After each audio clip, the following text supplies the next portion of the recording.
Thank you, G-Defy, for being a sponsor of NEWSMAX Podcast. G-Defy shoes are the best choice for walking, running, and standing.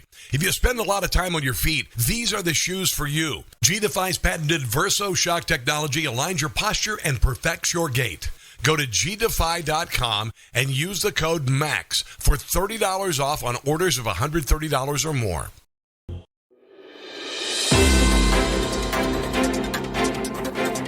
Well, hello and welcome to your NEWSMAX Daily for Thursday, July 11th, 2024, 7/11/24, commonly known as 7-Eleven Day or Free Slurpee Day, hashtag National Free Slurpee Day, thanks to the convenience store chain that bears the same name.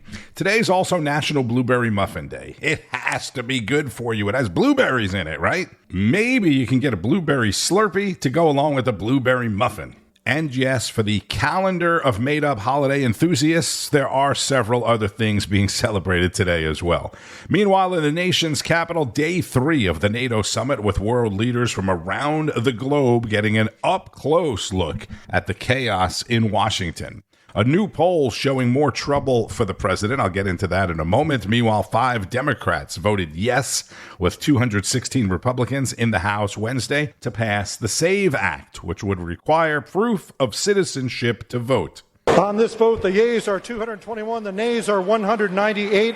The bill is passed. Without objection, the motion to reconsider is laid on the table. 198 nays, all Democrats. And if the SAVE Act passes in the Senate, President Biden said he would veto it anyway. Why would the Democrats and the president not want people to have to show proof of citizenship to vote? Let me say it another way. Why would President Biden and the Democrats be in favor of letting people who are not legal citizens of the United States vote? What the Rock is cooking! Even The Rock smells what's cooking. And a couple of months ago, you may remember, he made headlines saying he was not going to vote for Joe again. Yesterday, actor George Clooney blew the lid off of Pandora's box, right? Confirming what so many others already knew. Let's start off with this segment from Rob Schmitt. Welcome to Rob Schmitt Tonight. After a disastrous Monday for the Biden White House, they flexed some serious muscle and silenced many of their detractors, forcing public support for Joe Biden. And then Tuesday got a little quieter this week. Biden had created a solid coalition publicly voicing their support. But today, of all people, George Clooney decided to come in with the New York Times and blow up all of that progress. Clooney's op-ed of doom stating it's devastating to say it, but the Biden I was with 3 weeks ago at the fundraiser was not the Joe big effing deal Biden of 2010. He wasn't even the Joe Biden of 2020. He was the same man we all witnessed at the debate. We are not going to win in November with this president. On top of that, we won't win the House and we're going to lose the Senate. This isn't only my opinion. This is the opinion of every senator and Congress member and governor that I've spoken with in private. Every single one, irrespective of what he or she is saying publicly. Ouch. Irrespective of what they're saying publicly was also interesting. Evidence, of course, that the cult-like Democrat Party has been largely bullied into complying with the official narrative that's coming from the White House. This morning, the furthest Nancy Pelosi would go publicly was to pretend Joe Biden hadn't already made a firm choice to continue running. Here's how she put it. Does he have your support to be the head of the Democratic ticket? As long as the president it's up to the president to decide if he is going to run. We're all encouraging him to make that decision because time is running short. He has said he has made the decision. He has said firmly this week he is going to run. Do you want him to run? I want him to do whatever he decides to do. Nancy, he's already decided. She's trying to create space there for Biden to change his mind and to jump back out by pretending that he hasn't already made up his mind and made this choice. For now, it appears that is not happening. He is dug in. Joe Biden is the nominee. He's got the delegates. He's basically throwing a middle finger out there and saying, what are you going to do about it? You can't force me out. The delegates are committed. This is mine. As the Biden trash talking has all moved to now behind the scenes is what we're seeing. And all of this, of course, is political gold for Donald Trump, who's been skyrocketing in the polls for the last couple months, turning blue states like Minnesota suddenly into swing states. Recent Hill Emerson College poll behind me has Biden and Trump tied in Minnesota. So the longer this drags out, of course, the better it gets. Rob Schmitt is the host of Rob Schmitt Tonight, weeknights at 7 o'clock Eastern on Newsmax. The polling he's talking about is different than what I referenced a moment ago. A new ABC News Washington Post Ipsos poll. ABC News Washington Post, conducted among nearly 2,500 English and Spanish-speaking Americans, shows nearly two-thirds of them would prefer Vice President Harris as the Democrats' nominee over Joe Biden. Up to now, the narrative has been that nobody wants Harris. She can't win. Now, two-thirds of the voters want her. But as Rob mentioned, Biden has all the delegates, and he refuses to leave. Greg Kelly has a theory on how Democrats may get him to leave if they really want him to. Some behind the scenes are asking Joe to leave. Pretty soon, they're going to tell him to leave. He won't have a choice. Now, I keep hearing, well, Joe has all the delegates. I mean, if he doesn't want to go, he won't go. I think they're going to convince him. Yep, there are ways to get him to leave. Who remembers that guy who wrote the report about all the classified stuff in his garage? His name was H-U-R. The evidence and the president himself put his memory squarely at issue. We interviewed the president and asked him about his recorded statement.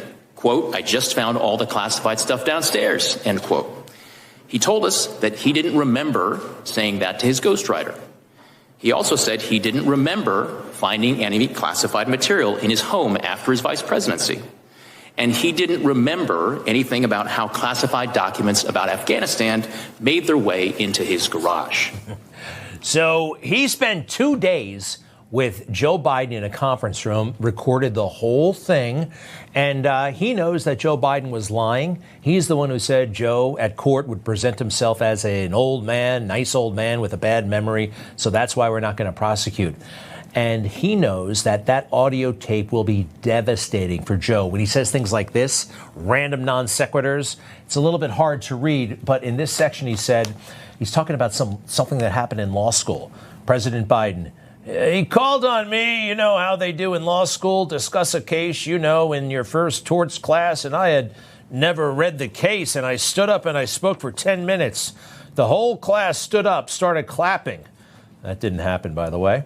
They were made to shut the plant down every whatever, about 8 months or 6 months or a year. Hey, by the way, they're asking him about classified documents in the garage, and he's telling weirdo stories from 50 years ago. What does he say here? Whatever it is. And the guy was wearing the wrong pants, wrong jeans, and a spark caught fire, and he got caught in the containment vessel, and he lost part of his penis and one of his testicles, and he was 23 years old. This has nothing to do with the classified stuff in his garage.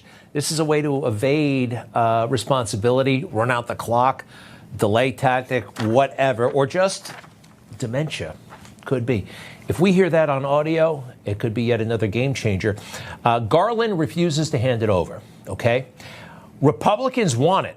They want it bad.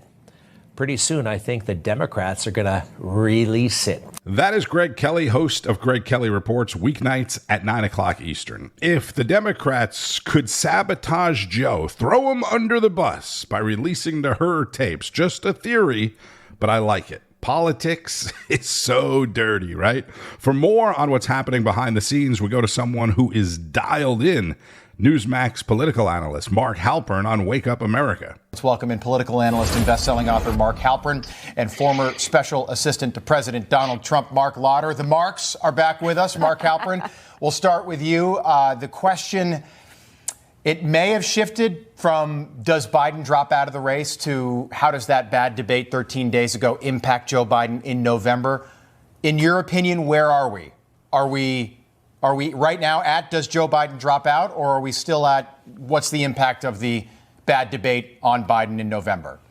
Yeah, look, it's not humanly possible for Democratic donors, politicians, voters, pundits to go from now through early voting feeling the way they do.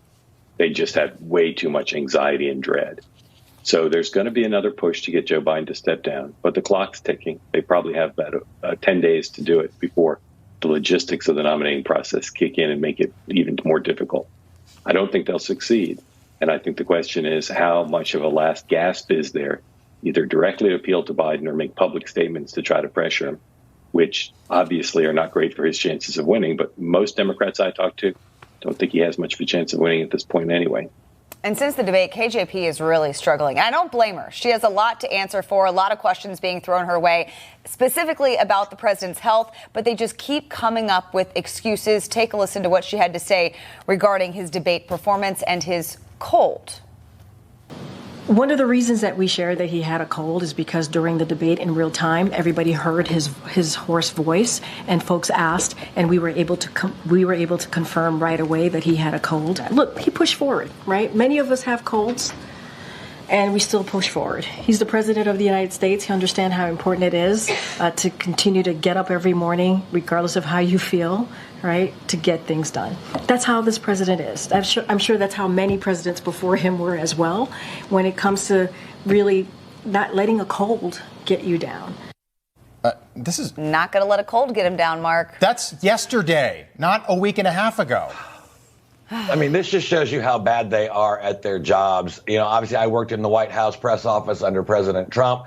If he had a cold, you would have put that information out the day of the debate, the morning, the afternoon of the debate. So every pundit was talking about it going into the debate, and they were giving the excuse in real time when he was performing badly that he has a cold. It just shows you how bad they are. They have turned what should have been maybe a 3 or 4 day story. We're now going on, a full 2-3 weeks of this thing, and it's not going to get any better. I just posted, I saw this morning, Politico headline right now, Deep Blue New York, suddenly a battleground state. Yeah, it's remarkable. One poll apparently has both candidates separated by about 4 points. That's Mark Lauder, former special assistant to President Trump on Wake Up America, with Rob Finnerty and Charlotte McBride.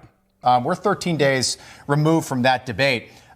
Can donors, can the media, can places like the New York Times actually persuade Joe Biden to drop out of this race? And I think the answer is still the same as the answer you gave me a couple days after the debate, and that is no. So if it's not those places, who besides Joe himself can sit Joe down? Is it Barack Obama?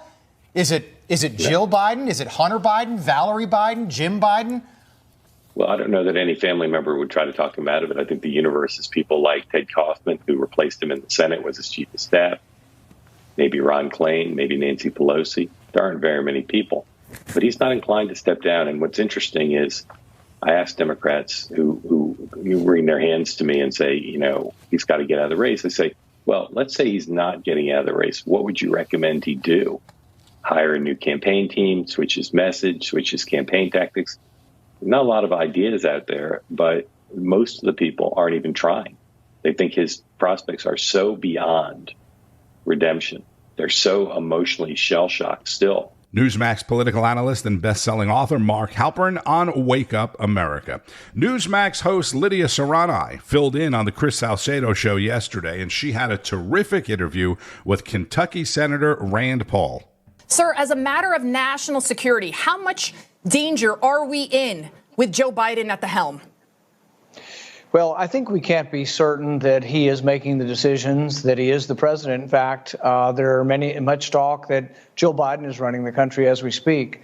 This isn't the first time this has happened in our history. When Woodrow Wilson was incapacitated with a stroke for about a year and a half, they said Mrs. Wilson was running the country. And I think we're close to that at this point. I think there are times when he's awake and alert, but there are many times when I think he's incapable. But I think what's very telling is when you interview his most ardent supporters, people who never give up, Nancy Pelosi, she didn't say that it was a done deal. She said he needs to decide within the next week. So you have the former Speaker of the House, an ardent Democrat who never gives in on the Democrat Party, saying, well, he needs to make a decision. So really it is in flux. And even the top Democrats are saying it is in flux and there's a possibility he doesn't run. But what's extraordinary about this is that if you watch Newsmax, you're not surprised. You've been seeing his decline. There's been evidence of his decline for a long time. But if you've been watching CNN, it's been hidden from public view. So the one genius of the Donald Trump campaign was accepting a debate on a network that is not typically watched by conservatives, that the left watches, and then all of a sudden people are like, oh my goodness, I can't believe he's so debilitated. What's been there in front of you the whole time, but CNN, MSNBC have been covering for him. And so it was genius. I mean, to do the debate on a hostile network, but to have that split screen and see a severely debilitated, worrisomely debilitated president who is in all likelihood not capable of doing something after 8 o'clock, much less, at midnight, is worrisome for the country. It absolutely is. Do you think this could end up costing the Democrats power in the Senate? What do you think? Well, Michael Bennet from Colorado came out just today publicly and said he's worried that it's going to cost them Senate, the House, and the presidency, that all three, we hold the House now, but that we could win both the Senate and the presidency. The battleground states that had looked close are now looking pro-Trump in every poll. His overall numbers are dwindling into the mid to low 30s. So, yeah, every indication is they're going to get wiped out in a landslide. Some are saying we need to back off in our criticism because it'll encourage them more to switch their candidate. But I think they know how bad it is. When George Clooney, who's a reliable voice like Nancy Pelosi, only for Democrats, never for anyone else, only for Democrats, he's a reliable voice. When he starts saying that he doesn't believe he's the same man and that he is the person you saw in the debate, that wasn't a one-off, that he is that person that looked very impaired at the debates. I think when George Clooney's throwing in the towel, it's going to be hard for Biden to stay on. But I think, they see this as he'll go down in history as one of maybe the first nominee ever to quit, after they've already been nominated. I don't know that we've ever had one quit. Senator Rand Paul on Newsmax, and let me fast forward to this. I think it's better than 50-50. He won't be the nominee. And I was a doubter. If people told me that 6 months ago, people were saying, it's going to be Michelle Obama. It's going to be Michelle Obama. I would have said, no way. I still think it's unlikely to be Michelle Obama. I think the most likely would be Kamala Harris. And if they don't pick her, I think they threaten to alienate. I think the African-American vote is up for grabs anyway. I think many of them who are successful and in business and are doing great are thinking, wow, I want a country that promotes greatness for everyone. There's a big burgeoning population of that African-American vote that's available to Republicans. And I think if they, if they pass on Kamala Harris, I think that even more of that will be open. Good to know Senator Paul has been listening to the NEWSMAX Daily. Michelle Obama, Kamala, Joe in diapers or in a coma. These are all things Democrats have said they would vote for anyway over Donald Trump. Don't forget, earlier in the week, I think it was Monday, Lydia Serrani and I both talked about Trump derangement syndrome. Yes, a lot of people have come over the fence and some have come off the fence, but there is still a big percentage of people that would vote for anyone over Trump. It really doesn't matter who the nominee is or what they bring or don't bring to the table. That's who they're going to vote for no matter what. And to be fair, we heard the same thing from the Never Hillary people in 2016, right? People would have voted for Donald Trump or Mickey Mouse over Hillary. So as outrageous as some of the things are that we're seeing from people like Whoopi Goldberg and Joyless Reed, I mean, it happened on the other side as well. So I'm not really, on board with all that criticism. It's ridiculous, yes, but going over the top on criticizing them as warranted as it is, it just seems a little hypocritical. And back in 2016, when Republicans were expressing their dislike, let's say, for Hillary, the other side was probably saying the same thing. And a Trump super PAC, heavily funded by billionaire Miriam Adelson, says it's going to launch a $60 million ad campaign to hopefully deliver a knockout blow to President Biden's floundering campaign. That is according to Politico. A source telling Politico the ads will run during the upcoming Summer Olympics in swing states, including Michigan, Pennsylvania, and Wisconsin. And you would think during the Summer Olympics, there's going to be some huge viewership. Today is the day that President Biden meets with his buddy Vladimir Zelensky, the president of Ukraine, as the U.S. and NATO announced more weapons, including F-16s, for Ukraine. That's a whole nother podcast in itself. And then President Biden has a rare solo press conference. His first press conference since last November. This is the one that John Kirby and KJP referred to as the big boy press conference earlier in the week. And I feel like they may have gotten that from First Lady Jill Biden, right? Oh, you answered all the questions, Joe. And let's wrap it up with part of John Bachman's conversation with Donald Trump Jr. I think one of the things that's changed here, too, is not like they're all waking up to the reality that Joe Biden is not there 100%. It's that they realize, a lot of the press corps in particular and these Democrats now, they realize that your dad is going to win. And that's what scares them more than anything else, more than the fact that we have a senile old man with the nuclear codes. They are more scared about your father winning. And that's what's activated a lot of the press here. And I think that's what Nancy Pelosi is concerned about. Let's take a look at her latest clip here. She's asked about if she wants Joe Biden to be the nominee. Take a look. He has said he has made the decision. He has said firmly this week he is going to run. Do you want him to run? I want him to do whatever he decides to do. And that's the way it is. Whatever he decides, we go with. Pelosi also snapped at a CNN reporter, ABC News reporter today in the halls of Congress about this question. I think she's kind of waning on this. Of course she is. But again, for these people, it's not about doing right for America. None of his policies have been any good, whether it's Joe Biden leading the charge or whoever the actual puppet master is. They have failed our country. You look at the economy, you look at inflation, you look at the wars, you look at job numbers. Every aspect of Joe Biden's presidency is a total disaster, right? He'll say, oh, they have great job numbers because they let people go back to work after COVID. Like, that's not a job created. You look at the jobs that are created, the vast majority of them are going to people who are not even in the country. They're not even American citizens. It's absolutely asinine. Don Jr. on Prime News last night with my buddy John Bachman. On Wall Street, this morning's CPI report, that's the Consumer Price Index, showed inflation ticking down 0.1% in June, which should be good news, as little as that is, but the markets opened slightly lower this morning. And last but not least, 1 million plus people remain without power in the greater Houston area after Hurricane Beryl. CenterPoint Energy says it has restored power to more than 1 million of the 2.3 million customers impacted by the hurricane. Company expects to have an additional 400,000 customers restored by the end of the day tomorrow. Today is the fourth day already, and it's hot and humid. Man, that is tough sledding. As a Floridian, I can tell you that. Be sure to keep up with all of the news all day long on Newsmax, Newsmax.com, and you can watch from anywhere with the Newsmax app, available in the App Store or Google Play.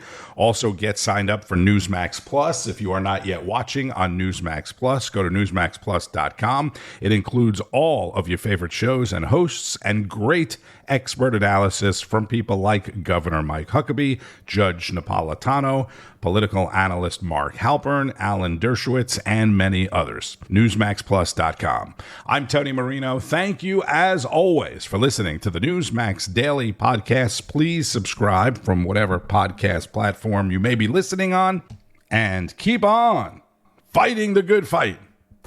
News breaks every minute, every day. You need the app, the NewsMax app. Find it free on your smartphone store. Then watch us anytime, anywhere. It's our America. We conquered it. We built it. Great values like honesty and fairness. Great courage.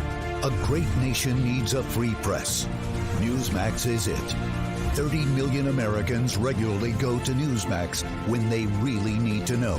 They watch Newsmax TV at home. On the free Newsmax app, they go to Newsmax.com. Start today. Newsmax is real news for real people.